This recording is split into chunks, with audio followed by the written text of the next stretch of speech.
চলো বন্ধুরা, good morning. উঠে পড়েছি আবার এক নতুন সকাল, নতুন ভোর। আমরা সকলে ভালো থাকি, সুস্থ থাকি। সকাল সকাল দেখো, আমি এখন আছি আমার বাপের বাড়িতে। ব্রেকফাস্ট চলে এসেছে অলরেডি। এটা মনে হচ্ছে পরোটা, আর তা কতগুলো দিয়েছে দেখেছো? মাই গড, দেখো আমি কত মোটা হয়েছি আর কত মোটা হব বলো, কতগুলো খাবার দিয়েছে। তার সাথে রয়েছে কলকাতা সেই সেই দোকানে যে পাওয়া যায় আলু আর ছোলা দিয়ে ঘুগনি। চলো খাওয়াটা শুরু করা যাক, সকাল সকাল একদম।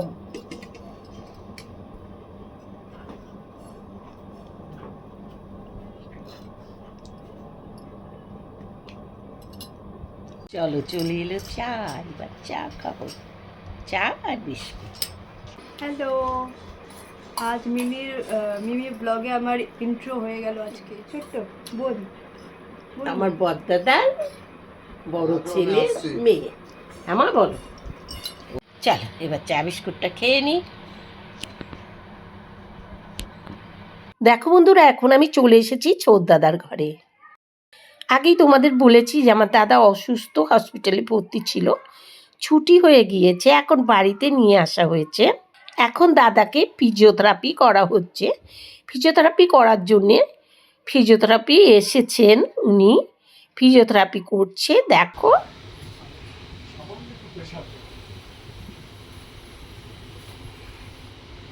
লাগছে তখন ছেড়ে দেবো। ধরুন একটা ভাগ হলো তো, এটা করলেন, সঙ্গে সঙ্গে তারপরে আবার এটা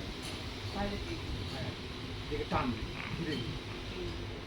যদি বলে লাগছে একটু লাগুন, ঠিক আছে? খুব জোরে বুঝে বুঝে এটা যখন করবেন, 3-4 বার করলেন, তারপরে এটাকে আবার সোজা করে, এগুলোকে বলা হয় লিম্ব এক্সারসাইজ, ঠিক আছে?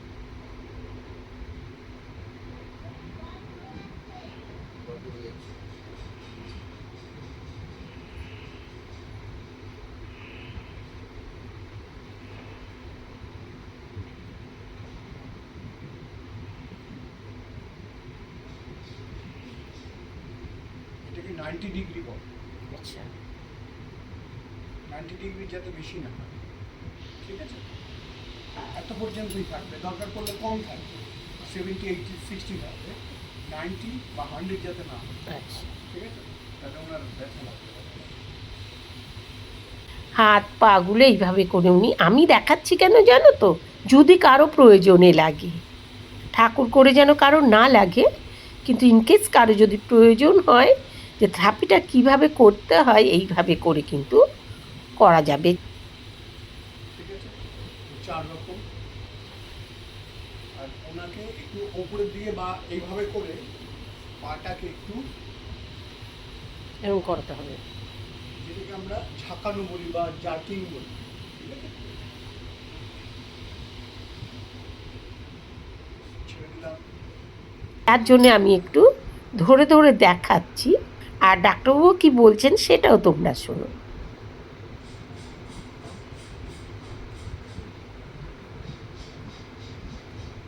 এটা করবেন না, এটা দরকার নেই, এটা আপনি করুন, এটা দরকার নেই, ঠিক আছে? ওটা আপনি করুন। ওটা আমি একটু দেখলাম। হুম।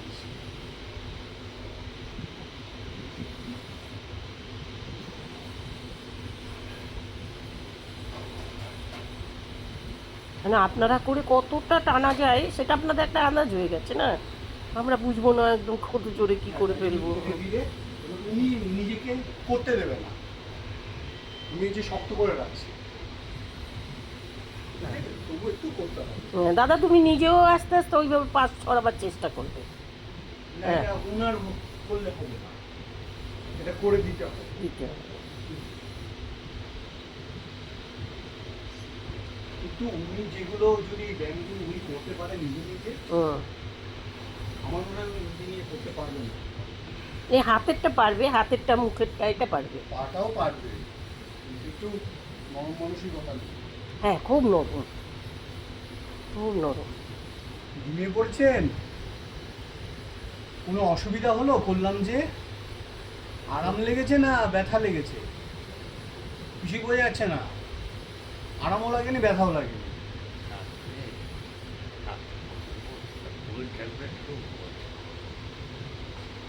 হ্যাঁ, আমি আপনাকে মনে হয় ফোনে বলেছিলাম যে ঘুমের কোনো মেডিসিন দিয়েছে।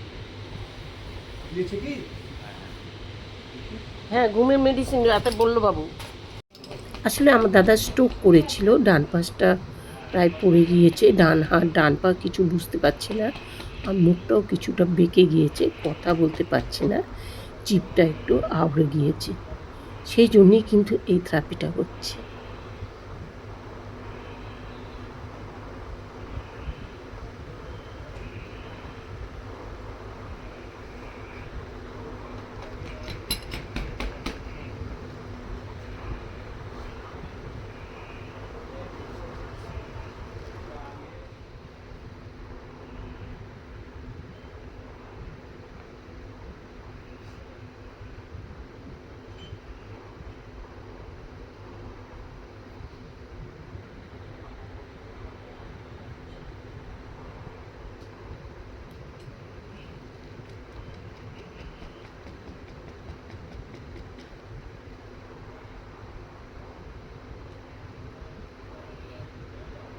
ঘুমিয়ে পড়লেন নাকি? হচ্ছে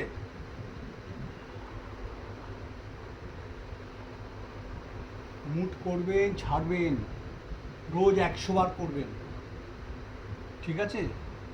100 বার করবেন রোজ। আর ঝাপাত এবং করে সেটা করে শক্ত করে বেশ, হ্যাঁ, যথেষ্ট শক্তি আছে, ঠিক আছে? করবেন, বেশি হয়ে যাবে।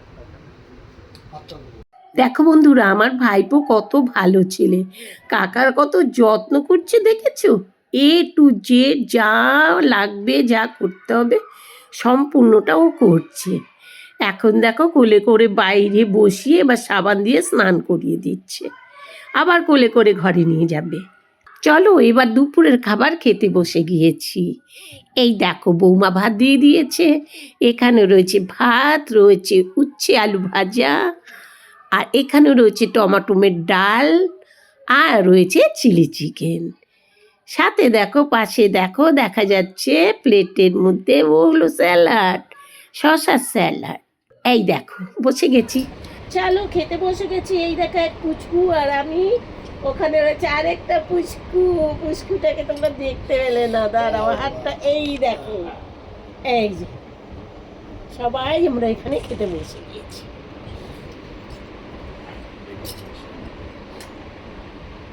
কত কিছু রান্না করেছে দেখো, আমাদের বৌমা রান্না করেছে এখানে, সাথে রয়েছে লেবু, আমার প্রিয় খাদ্য, যদিও ডাক্তার বারণ করেছে, অনেকদিন খাই না। আজকে ব্লগটা আমি এখানেই রাখছি, তোমরা একটু লাইক শেয়ার কমেন্ট করে দিও। আবার তোমাদের সাথে দেখা হবে পরবর্তী ব্লগে। তত টাইম তোমরা আমরা সবাই সুস্থ থাকি, ভালো থাকি।